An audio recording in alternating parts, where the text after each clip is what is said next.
আসসালামু আলাইকুম প্রিয় দর্শক, আশা করি সবাই ভালো আছেন। আজকে আমি আপনাদের তৈরি করে দেখাবো ইফতার স্পেশাল মজাদার ডিমের লাচ্ছি। খুব সহজে এটা তৈরি করে নেওয়া যায় আর খেতেও অনেক মজা। তো না টেনে পুরো ভিডিওটা দেখতে থাকুন। আর যারা এখনও আমার চ্যানেলটি সাবস্ক্রাইব করেননি, প্লিজ আমার চ্যানেলটি সাবস্ক্রাইব করে আমার পাশে থাকবেন। তো চলে যাচ্ছি মূল রেসিপিতে। প্রথমে একটা বাটিতে 3টা ডিম ভেঙে নিয়ে নিলাম। এখন 1 চা চামচ চিনি দিয়ে একটা কাঁটা চামচের সাহায্যে ডিমটা ভালোভাবে ফেটিয়ে নিচ্ছি। ডিমগুলো খুব ভালোভাবেই ফেটিয়ে নিতে হবে।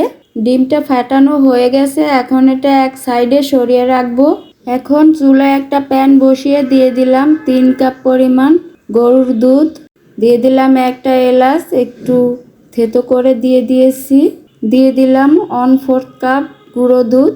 আপনারা চাইলে গুঁড়ো দুধটা নাও দিতে পারেন, তবে গুঁড়ো দুধটা দিলে দুধের ঘনত্বটা একটু ভালো হয় আর খেতেও অনেক মজা হয়।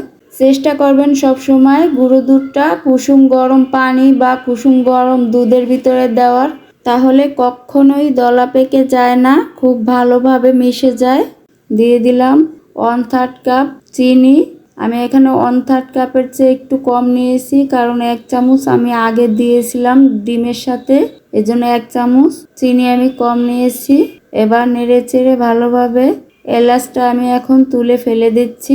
দুধটা নেড়ে চেড়ে খুব ভালোভাবে জাল করে নিয়েছি। এখন দুধের ভিতরে ডিমের মিশ্রণটা দিয়ে দিব। এই যে তার জন্য একটা বাটিতে আমি ঢেলে নিয়েছি। এবার উঁচু করে চিকন ভাবে দিয়ে দিতে হবে। দুধটা উপর থেকে চিকন করে দিলে এটা ভালো হয়। কিছুক্ষণ রেখে এখন আলতো হাতে একটু নেড়ে দিচ্ছি, সাথে সাথে নেড়ে দেওয়া যাবে না। আবার আমি দিয়ে দিচ্ছি কিছুটা ডিমের মিশ্রণ। একইভাবে সবটুকু ডিমের মিশ্রণ অল্প অল্প করে দিয়ে দেব।